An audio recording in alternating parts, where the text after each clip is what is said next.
सवाल है कि ट्राइंगल एबीसी एक राइट एंगल ट्राइंगल है, एबीसी 90 डिग्री है, एसी 10 है, बीसी 8 है, तो एबी की लंबाई क्या है।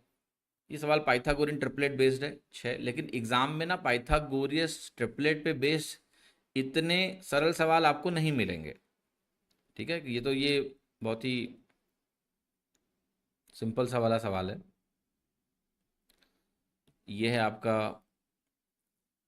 90 डिग्री, ये 10 है, एक 8 है, और इसकी वैल्यू आपसे पूछी तो ये 6 8 10 का पाइथागोरियन ट्रिपलेट बनता है एक तरह से, राइट। बट इसके एप्लीकेशंस आपको मिलेंगे। जैसे अगर मैं कोन की बात करता हूँ कभी, लेट्स से कोन है, तो कोन में क्या राइट एंगल बन जाता है ना, स्लैंट हाइट, हाइट और रेडियस का। अब एक चीज का आपको बहुत ध्यान रखना है एग्जाम में, कि कई बार थोड़ा सा बदमाशी कर देते हैं वो लोग, और उस बदमाशी में ना आप अपना टाइम बर्बाद कर दोगे। तो ये सवाल को आपको इस तरीके से मैं समझाना चाहता हूँ, उसको बहुत गौर से देखिएगा, राइट। Understand my point. जैसे इस वैल्यू को मान लिया मैं लिख दूं 20, राइट, और rather I must write this value is 2। इस वैल्यू को मैंने लिख दिया 1.5, और इस वैल्यू को मैंने लिख दिया 2.5।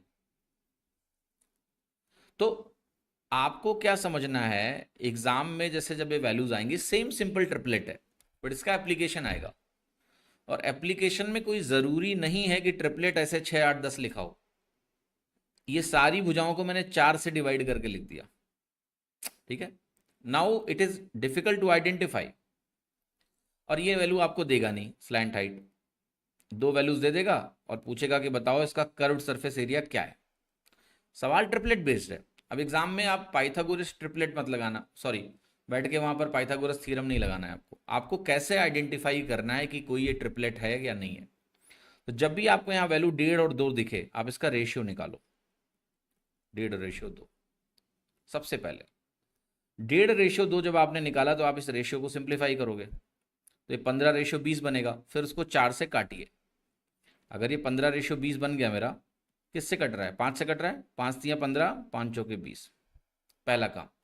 जब आपको ये 3 और 4 दिखा, तो आप कहोगे ये क्या होगा, 5 होगा। 3 4 5 हो गया। भाई 6 8 10 बोलो या 3 4 5 बोलो, एक ही बात है ट्रिपलेट का। अब फिर आप बोलोगे कि 4 यूनिट मुझे 2 के बराबर दिए। अगर 4 यूनिट 2 के बराबर दिए, तो 5 यूनिट 2.5 के बराबर हो गए। तो इस तरह से ट्रिपलेट का जो इस्तेमाल है, वो थोड़ा सा सीखना पड़ेगा आपको।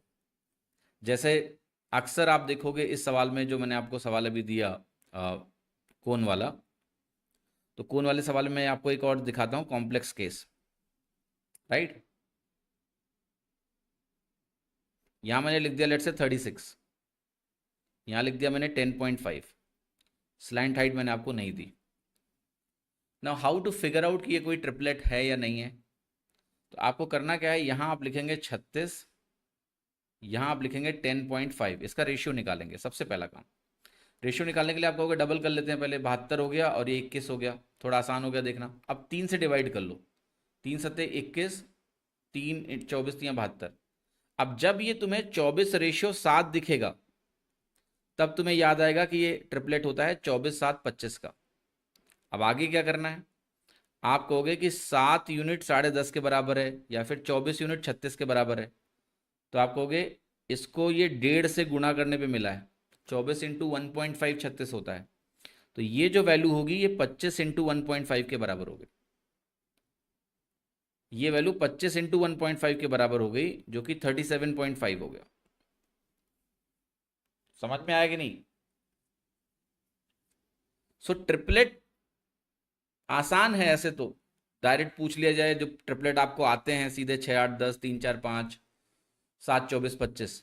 बट एग्जाम में इसका जो एप्लीकेशन होगा, वो सीखना है आपको, कि ट्रिपलेट जो है 7 24 25 ही है, बट डेटा जो है उसके हिसाब से डायरेक्टली नहीं दिखेगा आपको, रेशियो दिखेगा उसका। तो रेशियो लेने पे आपको क्लियर हो जाएगा। आप बैठ के वहां पर अगर पाइथागोरस लगाओगे इसमें, कि 36 स्क्वायर प्लस 10.5 स्क्वायर, फिर तो हो चुका। फिर स्क्वायर करोगे, फिर स्क्वायर रूट निकालोगे, इतने में तो बाहर हो जाओगे लिस्ट से। समझे कि नहीं। तो you have to learn how to use it at the right place.